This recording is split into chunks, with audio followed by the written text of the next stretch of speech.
आज की बड़ी खबर, ट्विटर इंडिया अब दादागिरी पर उतर आया है। जी हां, आज सुबह ट्विटर ने देश के आईटी मंत्री रविशंकर प्रसाद का ट्विटर हैंडल ब्लॉक कर दिया।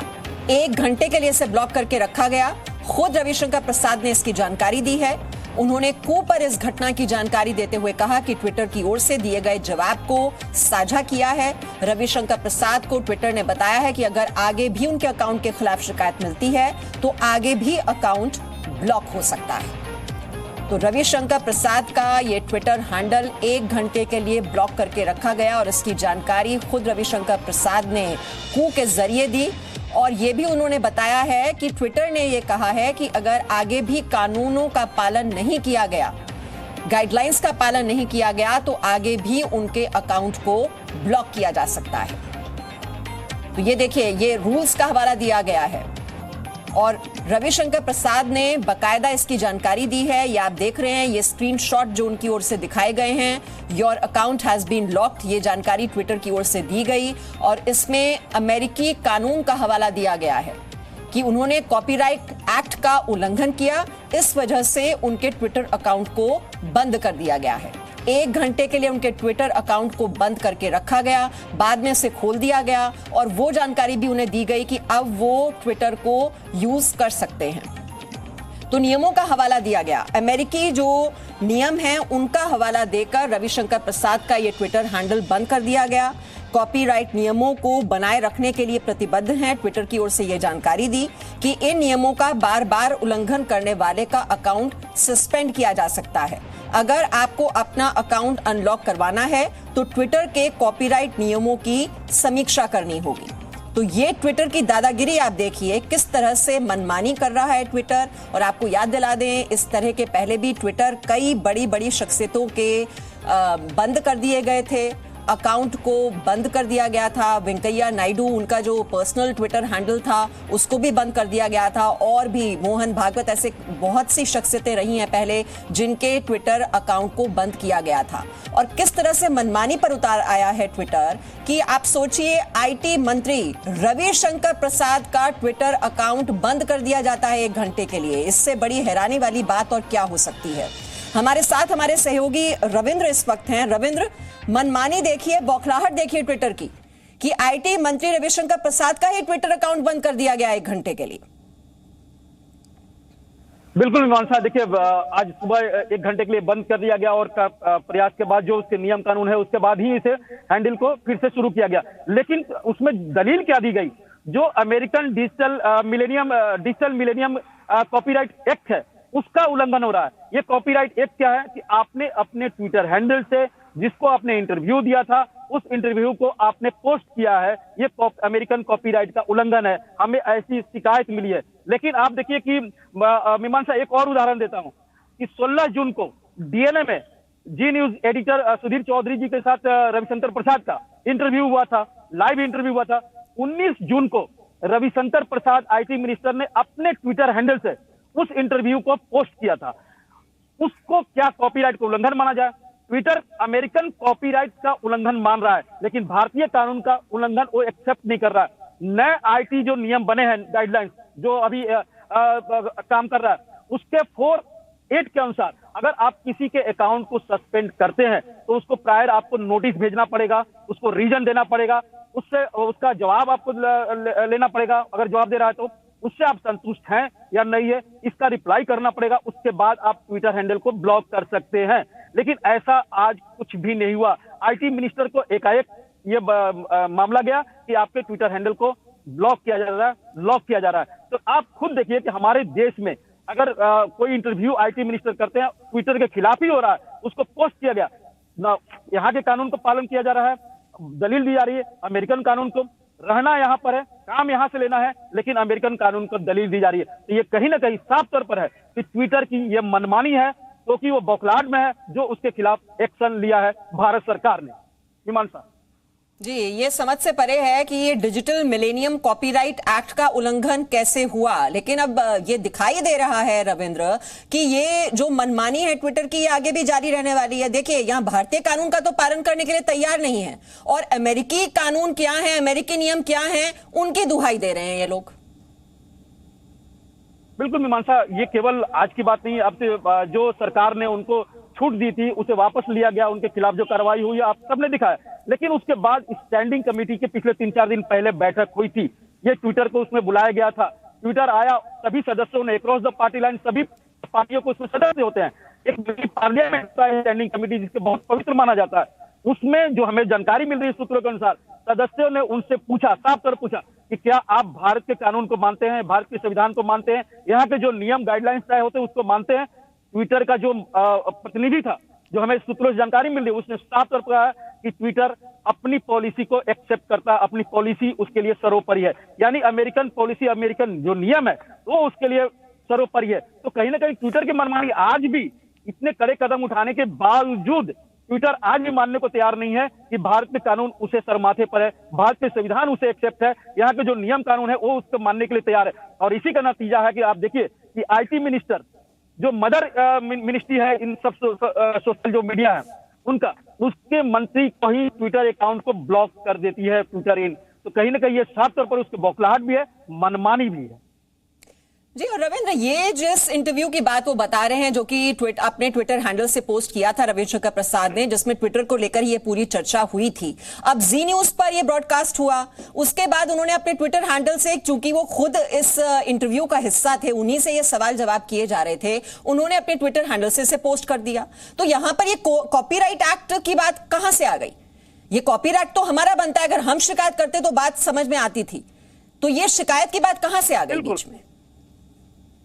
बिल्कुल, आप जी न्यूज या सुधीर चौधरी जो डीएनए करते हैं, वो अगर शिकायत करते खुद रविशंकर प्रसाद से कि आपका इंटरव्यू हुआ था, जी न्यूज का प्रॉपर्टी है, आपने अपने ट्विटर हैंडल से पर कैसे उसकी शिकायत की जाती, तो ये कॉपीराइट का उल्लंघन हो सकता था, भारत के कानून से भी हो सकता था, अमेरिकन कानून से भी हो सकता था। लेकिन यहाँ कोई शिकायत नहीं। जितने मीडिया हाउस से सार्वजनिक तौर पर इंटरव्यू लिया, सब उन्होंने ट्विटर पर अपने पोस्ट किया है। और जैसा कि मैंने कहा 16 जून को हमारा इंटरव्यू हुआ, 19 जून को उन्होंने पोस्ट किया। ये कॉपीराइट का उल्लंघन कहां से हो गया? कारण है कि उनको शिकायत मिली, हवा में शिकायत मिल गई, क्योंकि जिसका भी इंटरव्यू हुआ, ये आज की नहीं है, ये परंपरा है भारत में, और कई बार से ऐसा हुआ है कि मंत्री किसी इंटरव्यू को पोस्ट करते हैं या किसी रिट्वीट करते हैं, तो ये कॉपीराइट का उल्लंघन कहां जाहिर है, जो मनमानी है, बौखलाहट है, जो एक्शन हुआ है, ये एक्शन दिखा रहा है। क्योंकि आप सोचिए मीमांसा, आपने भी बताया देश के कि यहाँ के वाइस प्रेसिडेंट को ब्लॉक कर दिया जाता है, के बड़े नेताओं को ब्लॉक कर दिया जाता है, और आज आईटी मिनिस्टर को ब्लॉक कर दिया जाता है। तो कहीं ना कहीं ये ट्विटर की तरफ से ये सीधी जंग है, और माना जा रहा है, जो हमें जानकारी मिल रही है, इस जंग को भारत सरकार एकदम अंतिम मुकाम तक ले जाएगी इस बार, क्योंकि अब ट्विटर के मनमानी को शायद और ज्यादा बर्दाश्त नहीं किया जा सकता है। उसके खिलाफ एक्शन तो लिया गया है, उसको जो आईटी एक्ट 79 के तहत जो मिला हुआ था जो सहूलियत है मध्यस्थता का, उसे वापस ले लिया गया है। आपने यूपी में देखा, उसके खिलाफ उसके खिलाफ केस भी हो गया, उनके प्रतिनिधि को लोनी में बुलाया भी गया था। तो कहीं ना कहीं सरकार अब एक तरह से मान रही है कि ट्विटर भारतीय कानून को लग रहा है कि मानने को तैयार नहीं, इतनी सहूलियत, इतने समय देने के बाद भी। तो कहीं ना कहीं अब उसके खिलाफ कड़े कानून और बनाने पड़ेंगे, उसके खिलाफ कड़ी कार्रवाई और करनी पड़ेगी। जी, और अभी रविशंकर प्रसाद ने कुछ दिन पहले ट्वीट भी किया था ये रविंद्र, जिसमें ये बताया गया था कि ये जो पूरा मसला चल रहा है, ये दरअसल सरकार और ट्विटर के बीच का नहीं है, ये बीजेपी और ट्विटर के बीच का नहीं है, ये जो ट्विटर के जो भारतीय यूजर्स हैं और ट्विटर के बीच का मामला है, और किसी तरह से ये अब्यूज ना हो पाए, कोई मिसयूज ना हो पाए, एक फोरम होना चाहिए उन लोगों के पास, और इसीलिए सरकार इस बात को आगे रख रही है। ये उसी की खींच दिखाई दे रही है कि जो मिसयूज की बात कही गई, अब्यूज की बात कही गई, और ये एक तरह से एक्सपोज भी हो रहा है ट्विटर कि वो ये चाहता ही नहीं है, उसकी मंशा भी यहां पर साफ तौर पर जाहिर होती है। बिल्कुल, सरकार की पूरी कोशिश, जो नए नियम कानून बने हैं मीमांसा जी, जो 26 फरवरी को लागू हुए हैं, 3 महीने का समय दिया गया था, उसमें यही था कि कोई एब्यूज अगर किसी को होता है तो उसके बारे में पता चले, कोई मिसयूज कर रहा है ट्विटर प्लेटफॉर्म को, उसके बारे में पता चले। उसके लिए पता कैसे चलेगा? कोई प्रतिनिधि हो, जो भारतीय नागरिक हो, यहाँ कोई एड्रेस हो, कोई कॉन्टैक्ट पर्सन हो। ये कोई बड़ी चीज नहीं है। कोई भी कंपनी, हमारी आपकी किसी भी कंपनी, भारत की कंपनी अगर विदेश जाती है तो वहां के प्रतिनिधि, वहां के कोई एड्रेस तो होना चाहिए, या वहां कोई फोन नंबर होना चाहिए जिससे संपर्क करे वहां के जो सरकार के जो अधीनस्थ लोग हैं। लेकिन ट्विटर इसको भी एक्सेप्ट करने, उसका मानना है कि हम अमेरिकन कंपनी है, यहाँ के हवा का हम यूज कर रहे हैं, यहाँ का जो बाकी चीजें हम यूज कर रहे हैं, लेकिन यहाँ के कानून हम नहीं मानते हैं। तो जाहिर सी बात है, ये चीज बौखलाहट ही नहीं है, ये सरासर उल्लंघन है। और ये कहा जा सकता है कि ये किसी भी स्तर पर कहा जा सकता है कि कोई भी सरकार होगी वो एक्सेप्ट नहीं करेगी। और खुद रविशंकर प्रसाद ने कहा था कि ये ट्विटर को भूल जाना चाहिए, याद रखना चाहिए कि ये ब्रिटिश इंडिया कंपनी नहीं है, ये 18वीं 19वीं शताब्दी का भारत नहीं है, बल्कि मोदी सरकार अभी यहाँ पर है और 21वीं शताब्दी का भारत है। यहाँ पर भारत के कानून, भारत के संविधान लागू, जिसको मानना होगा वो माने, नहीं मानना होगा उसको बोरिया बिस्तर समेटना होगा। तो कहीं ना कहीं आगे आने वाले दिनों में ये जरूर देखने को मिलेगा कि उसके खिलाफ और सख्ती से कार्रवाई होगी, जैसा कि नाइजीरिया में हुआ है। जी बिल्कुल, रविशंकर प्रसाद के तेवर बहुत ही कड़े थे। जिस इंटरव्यू का भी हम जिक्र कर रहे हैं, जिसमें उन्होंने साफ तौर पर कहा था कि यहाँ पर उन्हें अगर मुनाफा कमाना है, यहाँ रहना है, तो भारतीय कानून का पालन उन्हें करना होगा। और जाहिर तौर पर अगर आप व्यापार करते हैं, आप इतना ज्यादा यहाँ पर मुनाफा कमा रहे हैं, तो भारतीय कानून का उल्लंघन कैसे कर सकते हैं? ये बहुत ही स्ट्रांग मैसेज आईटी मंत्री की ओर से दे दिया गया था इस इंटरव्यू में भी, रविंद्र। लेकिन अब सवाल ये है कि जब अब दिखाई दे रहा है कि मानने के लिए तैयार नहीं दिखाई दे रहा है ट्विटर, उसकी मनमानी अभी भी जारी है, आगे का रास्ता अब क्या होगा? आपके सूत्रों से आपको क्या जानकारी मिल रही है? किस तरह का कड़ा एक्शन सरकार की ओर से ट्विटर के खिलाफ अब लिया जा सकता है? आप देखिए कि ये कोई समाज सेवा करने नहीं आया है कि करोड़ों लोग उनके समाज सेवा का लाभ यहाँ पर वंचित हो जाएंगे। वो बिजनेस करने आए हैं, एक प्रोवाइडर की तरह सेवा प्रोवाइड कर रहे हैं और यहाँ भारतीय सेवा का उपयोग कर रहे हैं, उसके बदले पैसा दे रहे हैं। और मैं बता दूं कि जो जानकारी मिल रही है, ये सोशल मीडिया प्लेटफॉर्म क्यों नहीं भारतीय कानून को मानना चाहते थे, हालांकि ट्विटर को छोड़ के बाकी सब माना, क्योंकि अगर यहाँ कानून मानना पड़ता है उनको, नियम कानून मानेंगे। और जब हमसे पैसा ले रहे हैं, आपसे पैसा ले रहा है, ट्विटर हो या फेसबुक हो या व्हाट्सएप हो, तो उससे भारतीय कानून के अनुसार यहाँ पर रिटर्न देना पड़ेगा। इनकम टैक्स हो या सेल टैक्स हो या कॉर्पोरेट टैक्स हो या जो भी टैक्स हो, उस दायरे में उसको आना पड़ेगा। और ये साल का 4000 करोड़ से ज्यादा का बनता है, जैसी जानकारी मिल रही है। इससे ज्यादा भी हो सकता है, इससे कम भी हो सकता है। तो कहीं नहीं कि उस पैसे को बचाने की कोशिश की, भारतीय कानून को मानने को तैयार हो गए, ट्विटर नहीं मान रहा है। तो सीधा मंशा है कि भारत सरकार से टकराव का, क्योंकि आईटी मिनिस्टर कोई छोटा मोटा नहीं है, ये भारत सरकार का होता है और सोशल मीडिया प्लेटफॉर्म का मदर मिनिस्ट्री होता है। आप उसी मिनिस्ट्री से, उसी मंत्रालय से, उसी मंत्री से आप एक तरह से कहा जाए उसको ब्लॉक कर दे रहे हैं। तो जाहिर सी बात है, ये भारत सरकार का खिलाफ जंग है और भारत सरकार जाहिर तौर पर अपने जो परिधि है, संविधान है, नियम कानून है, उसका पालन कराना जानती है, जैसा खुद रविशंकर प्रसाद ने हमारे इंटरव्यू में कहा था 16 जून को डीएनए में। तो कहीं ना कहीं आगे आने वाले दिनों में सख्त कार्रवाई होगी, ये मान के चलिए। जी, और इस वक्त जितेंद्र प्रकाश भी हमारे साथ जुड़ चुके हैं। जितेंद्र शर्मा, ये बताइए कि अभिव्यक्ति की आजादी, ये तो देखिए सिर्फ ढिंढोरा पीटा जाता है, इसकी दुहाई दी जाती है, लेकिन एजेंडा अपना लागू करना, उसे थोपना, उसे हावी होने देना, ये असल मंशा दिखाई दे रही है ट्विटर की। अगर आप उसकी लाइन को फॉलो करते हैं तो ठीक है, नहीं तो वो आपको अपने प्लेटफॉर्म पर ब्लॉक कर देगा। किस हद तक जा सकता है ट्विटर, ये आज एक्सपोज हो चुका है। अगर मीमांसा, अगर पिछले कुछ दिनों के हालात को अगर आप देखें तो जब से आईटी मिनिस्टर जो कि रविशंकर प्रसाद ने नई आईटी पॉलिसी लागू की है और उसके बाद से ट्विटर के ऊपर दबाव बनाया है कि उन्हें इस पॉलिसी को, यानी कि भारत के कानून को मानना होगा, उसका पालन करना होगा और उसी के अनुसार चलना होगा। उसके बाद से अगर देखेंगे तो सीक्वेंस वाइज ट्विटर एक तरह से दबाव की राजनीति बना रहा है। क्योंकि अगर आप देखिए, कुछ दिनों पहले भी उन्होंने भारत के उपराष्ट्रपति का जो ट्विटर हैंडल था उससे ब्लू टिक हटा दिया था, यानी कि वेरीफाइड साइन हटा दिया था। उसके बाद जो आरएसएस के प्रमुख है उनका वेरीफाइड साइन हटा दिया था और ये कहा गया था कि ये ट्विटर अकाउंट इनएक्टिव है, जबकि ऐसे ढेरों अकाउंट है जो कि इनएक्टिव है लेकिन बकायदा वो बने हुए थे। तो एक तरह से ये दिखाने की कोशिश की जा रही थी ट्विटर से कि वो सुपर पावर है, वो किसी के दबाव में नहीं है, वो चाहे तो किसी भी हद तक जा सकते हैं। तो ठीक इसी तरह की पॉलिसी को अपनाते हुए उन्होंने भारत के आईटी मिनिस्टर आरएस प्रसाद, जो कि भारत के अंदर आईटी कानून को लेकर के आए थे और उसी की वजह से ट्विटर के ऊपर दबाव बना, तो उनके ट्विटर को अगर उन्होंने अकाउंट को ब्लॉक कर दिया कुछ देर के लिए, यानी कि बताया कि इन्फ्रिंजमेंट हुआ है यूएस के अंदर किसी चीज को लेकर के, उसी के एवज में बंद कर दिया, तो आप समझ सकते हैं कि ट्विटर जो है अपनी जो मसल पावर एक तरह से दिखाने की कोशिश कर रहा है कि वो किसी तरह के दबाव में नहीं आएगा। और क्योंकि लगातार जिस तरह से ट्विटर के ऊपर दबाव भी बन रहा है, तो एक तरह से वो अपनी ताकत दिखाने की कोशिश कर रहा है। जो कि गलत तरीका है। अभिव्यक्ति की आजादी का नाम जरूर वो देता है, लेकिन वो एक तरह से बुली करने की कोशिश भी यहाँ पर करने की कोशिश कर रहा है। और यही वजह है कि भारत सरकार को अब इसमें सख्त कदम उठाने पड़ेंगे। ट्विटर को बताना पड़ेगा कि वो किसी भी तरह से भारत के कानून से ऊपर नहीं है।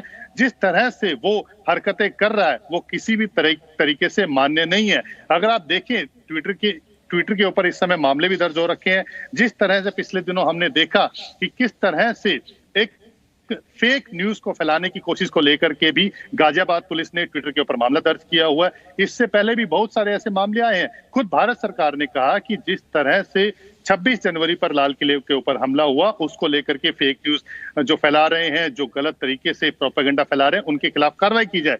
लेकिन ट्विटर ने भारत सरकार की इस बात को अनसुना किया। वहीं अगर ऑपोजिशन इस तरह की कोई बात करता है तो उस पे फ्लैग कर देती है ट्विटर। तो कहीं ना कहीं ट्विटर जो है अपना मनमाना रवैया अपना रहा है और इसको लेकर के अब भारत को कड़े कदम उठाने की बेहद सख्त जरूरत है। क्योंकि अगर उसने भारत के आईटी मिनिस्टर का अकाउंट जो है उसको होल्ड कर दिया तो आप समझ सकते हैं कि ट्विटर की मंशा इस समय क्या है। और इसको लेकर के भारत को कड़े कदम उठाने की जरूरत है और बताने की जरूरत है कि वो भारत सरकार से ऊपर नहीं है। ट्विटर की पॉलिसी या ट्विटर भारत सरकार से ऊपर नहीं है, इस समय ये बताने की जरूरत है। जी मीमांसा। जी बिल्कुल, एक बार हम दर्शकों को यह भी सुना देते हैं। दरअसल जो मनमानी दिखाई दे रही है, जो बौखलाहट इस वक्त ट्विटर की नजर आ रही है कि आईटी मंत्री रविशंकर प्रसाद का जो ट्विटर अकाउंट है वो 1 घंटे के लिए ब्लॉक क्यों कर दिया गया। तो जो सख्त तेवर उनकी ओर से दिखाए गए थे और ट्विटर को ये बहुत ही स्पष्ट संदेश दे दिया गया था कि वो भारतीय कानून से ऊपर नहीं है। वो अगर यहां पर रहते हैं, व्यापार करते हैं, तो भारतीय कानून का पालन करना भी उनके लिए जरूरी है। रविशंकर प्रसाद की वो बात एक बार फिर से आपके लिए सुनना जरूरी है। सांप्रदायिक उत्तेजना फैलाने वाला फेक न्यूज टाइप से जो चीज चली, हाँ, अब तो कई बातें सामने आई हैं, आप लोगों ने भी चलाया है, कौन क्या कैसे क्या हुआ। तो क्या ट्विटर का काम नहीं है कि इसकी परख करें कि हम इस फेक न्यूज और सांप्रदायिक उत्तेजना फैलाने वाले ट्वीट को आगे बढ़ाएं या न बढ़ाएं? उनका कहना है कि हम मैनिपुलेटेड मीडिया के बारे में मैंने एक मानक बना रखा है, ये उनका विषय है। तो वो मानक इस पे क्यों नहीं चलता है? ये तो मैं कहता हूं, ये दोहरे मानदंड हैं क्यों? ये ना सवाल है कि आप आलोचना करिए, लेकिन सांप्रदायिक उन्माद आप फैलाएंगे, देश में उत्तेजना फैलेगी, नफरत, घृणा, हिंसा फैलेगी। एक तो मुझे सुधीर बाबू एक बात कहनी थी। दूसरी बात है कि इन्होंने एक फैक्ट चेकर नाम की चीज बना रखी है और यह बहस मैं आपके चैनल पर आपके सामने उसको प्रोवोक कर रहा हूं कि हमारे फैक्ट चेकर ने कहा यह सही है, यह गलत है। भारत देश 130 करोड़ का है, ये फैक्ट चेकर आपके हैं कौन? मैं आपसे कहूंगा एक बार थोड़ा आप भी, क्योंकि बहुत गहन शोध करते हैं आप और आपकी टीम, अभिनंदन आपका। फैक्ट चेकर कैसे अपॉइंट होते हैं, उनके अपॉइंट करने की क्या प्रक्रिया है, कुछ नहीं पता है। जो मैंने कुछ मालूम किया है, इनके फैक्ट चेकर वही हैं जो नरेंद्र मोदी से घृणा करते हैं, आलोचक नहीं। तो आपने सुना रविशंकर प्रसाद किस तरह से कह रहे हैं कि ये मैनिपुलेटेड मीडिया और आप इस तरह से सिलेक्टिव नहीं हो सकते हैं, और धार्मिक उन्माद फैलाने की कोशिश अगर की जा रही है तो फिर ये ट्विटर को परखना चाहिए और उस पर रोक लगानी चाहिए थी, जो कि नहीं की गई। और उसके बाद हम ट्विटर की ये बौखलाहट भी देख रहे हैं। इस वक्त हमारे साथ साइबर एक्सपर्ट अमित दुबे इस वक्त जुड़े हुए हैं। अमित दुबे जी, आपने देखा किस तरह से ये ट्विटर अकाउंट बंद कर दिया गया, ब्लॉक कर दिया गया आईटी मंत्री का, और उसमें जो हवाला दिया जा रहा है अमेरिकी कानून का हवाला दिया जा रहा है, इसे आप कैसे देखते हैं? देखिए, पहले तो इनको ये समझना होगा कि ये भारत की जमीन पर अपना बिजनेस कर रहे हैं और इनको सुनने वाले भी भारतीय हैं और इनको जो इन्फॉर्मेशन दे रहे हैं वो भी भारतीय हैं। तो कानून भारत का चलेगा, अमेरिका का नहीं। जो कोई भी हवाला बाहर के कानून का देकर ये कोई पॉलिसी लागू नहीं कर सकते।